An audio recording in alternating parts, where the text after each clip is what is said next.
جی جناب، بات یہ ہے کہ آپ نے بارہا یہ چیز دیکھی ہوگی کہ لوگ کہتے ہیں کہ ہم بات کرنا چاہتے ہیں، یعنی ہم سپیکنگ کرنا چاہتے ہیں انگریزی زبان میں، تو ہم پریکٹس کس کے ساتھ کریں؟ ہمارے ارد گرد تو لوگ جانتے نہیں انگریزی.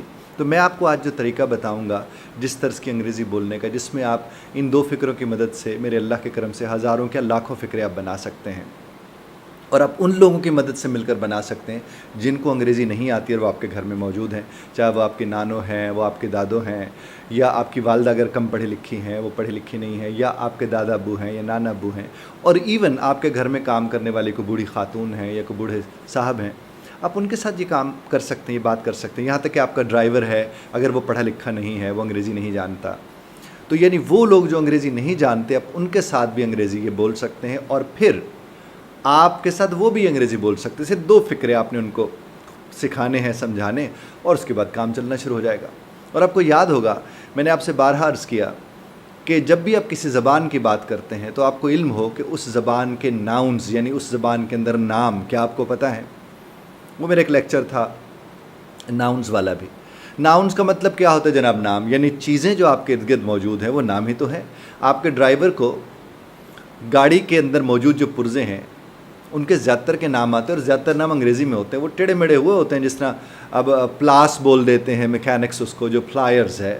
تو بہرحال وہ پلاس اردو کا تو لفظ پھر بھی نہیں ہے نا جناب، وہ وہاں سے بگڑا ہوا ایک لفظ ہمارے پاس آیا ہوا ہے. اسی طرح سے اور بہت سے ایسے لفظ ہیں جس کو وہ بول دیتے ہیں اور اس کی انگریزی انہیں آتی ہوتی ہے، لیکن وہ انگریزی کو غلط ملط اس میں بول رہے ہوتے ہیں. اس طرح الیکٹریشینز آپ کے ہاں آتے ہیں، وہ آ کر جو مختلف جیسے بٹن وہ بولتے ہیں، جیسے وہ وائر بولتے ہیں، ساکٹ بولتے ہیں، یہ سب کے سب ظاہر ناؤنز ہیں. اسی طرح آپ دیکھ لیجئے کہ کچن میں کام کرنے والی عورت جو ہے وہ آپ سے لفظ بولے گی، ٹرے کا بول دے گی، گلاس کا بول دے گی، پلیٹ کا بول دے گی، کپ کا بول دے گی. تو یہ سب کیا ہیں؟ یہ ناؤنز ہی تو ہیں. اسی طرح سے اگر ہم بات کرتے ہیں، آپ کے گھر میں کوئی مالی ہے، مالی جو لفظ استعمال کر رہا ہوتا ہے اس میں بھی کہیں نہ کہیں انگریزی کے لفظ آ جاتے ہیں. اسی طرح آپ کسی استاد کے ساتھ بات کرنے کے لیے گئے ہیں، استاد بھی ظاہر ہے، آپ بچے مثلاً اسکول میں پڑھتے ہیں، آپ ان کے پاس گئے ہیں تو وہ بکس کا نام لیں گے، وہ جیومیٹری باکس کا نام لیں گے، پینسل کا لیں گے، ربر اریزر کا لیں گے، اور جناب والا نوٹ بکس کا لیں گے، رولر کا لیں گے، وہ جس کو فٹا کہتے ہیں ہم لوگ، پیمانہ جو ہے اس کا وہ نام لے لیں گے، ایون بیگ کا نام لے لیں گے، لنچ باکس کا نام لے لیں گے. تو یہ دیکھیں کتنے سارے ناؤنز ہیں جو آپ کو یقیناً پتہ ہیں. اور ایون آپ کے گھر میں بیٹھے لوگوں کو بھی، جیسے کہ مشین ہے، واشنگ مشین ہے، سیونگ مشین ہے، اور اللہ آپ کا بھلا کرے، بیڈ ہے، ریموٹ کنٹرولر ہے، آپ کے LCD ہے، CD ہے.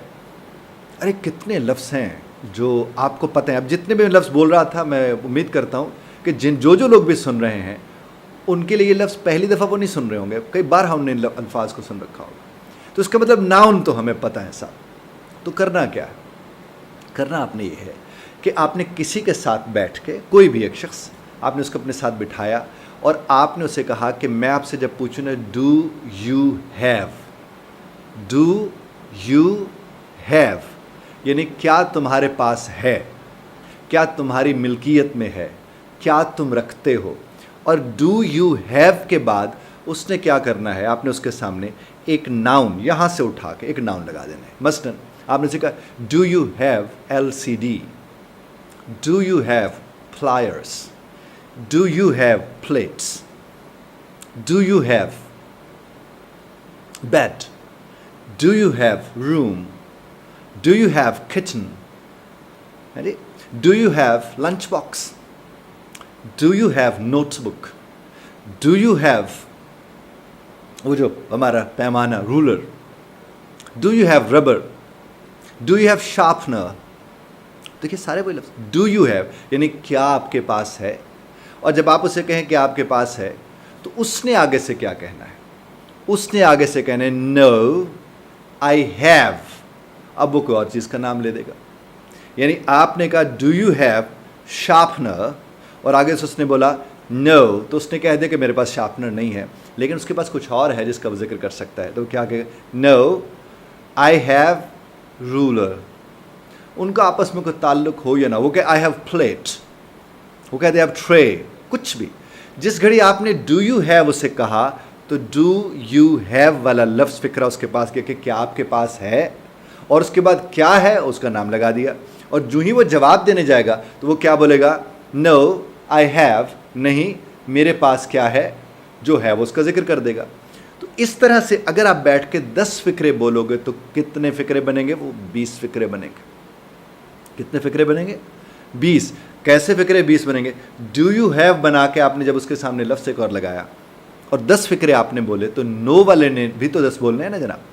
تو اس کا مطلب 10 فقرے جب آپ بول رہے ہوں گے تو اس صورت میں 20 لفظ آپ استعمال کر رہے ہوں گے. اور میں یہ کیوں آپ سے کہہ رہا ہوں کہ آپ ہزاروں فقرے بنا سکتے ہیں، اس کا مطلب کیا ہے؟ یعنی ادھر تو ڈو یو ہیو وہی رہے گا، نو آئی ہیو وہی رہے گا، لیکن آگے سے لفظ بدلتے جائیں گے. اور وہ جو آپ کے ذہن میں خیال رہتا ہے کہ میری کاش وکیبلری ہوتی اور میں پتہ نہیں کیا قیامت ڈھا دیتا، تو ڈھائیے نا قیامت صاحب. اب تو آپ کو پتہ چلا کہ آپ کے پاس وکیبلری ہے. جس گھڑی آپ کو ڈو یو ہیو لگا کر آئی ہیو کرتے ہیں تو کمال ہو جائے گا. آپ اسے کر کے دیکھیں اور اس میں کوئی دقت نہیں ہے، کوئی پریشانی نہیں ہے، چونکہ روزانہ کی بنیاد پر ہم یہی بات تو کرتے رہتے ہیں. اب دیکھیں مثال کے طور پر صاحب بیٹھے ہیں کھانا کھا رہے ہیں اور آپ نے ان سے پوچھ لیا کہ کیا آپ کے پاس جیم والی بوتل ہے، پڑی ہوئی ہے. اور یعنی جیم ہو گیا انگریزی کا ہے، بوتل ہے انگریزی کا ہے. آپ نے ان سے پوچھ لیا، یا پکل ہے اچار ہے، آپ نے ان سے پوچھ لیا. اب انہوں نے کہا بے شک اچار وہاں پڑا، وہ نو کہہ کے آئی ہیو کہہ کے جو کوئی اور چیز ہے اس کا وہ ذکر کر سکتا. جب اس اور چیز کا ذکر کریں گے تو دونوں کے درمیان کیا ہو رہا ہے؟ گفتگو چل رہی ہے. اور ایک اور آپ پتہ کی بات بتاؤں آپ کو، اس سے ایک اور فائدہ بھی ہوگا. اس سے ایک فائدہ ہوگا کہ نو کہنے کے بعد بھی آپ کے پاس کچھ ہے تو شکر ادا کیجیے. اور اس سے اندازہ ہوگا کہ نہیں کہہ کے بھی جو کچھ ہوتا ہے اس کا اظہار کیا جا سکتا ہے. خدا آپ کو اور ہمیں سمجھنے اور سمجھانے کی توفیق عطا فرمائے. بہت شکریہ دھیان سے سننے کا. ہاں، اختلاف رائے کا حق آپ یہاں بھی محفوظ رکھتے ہیں، بذرت طرز اختلاف رائے کا خیال رکھیے گا.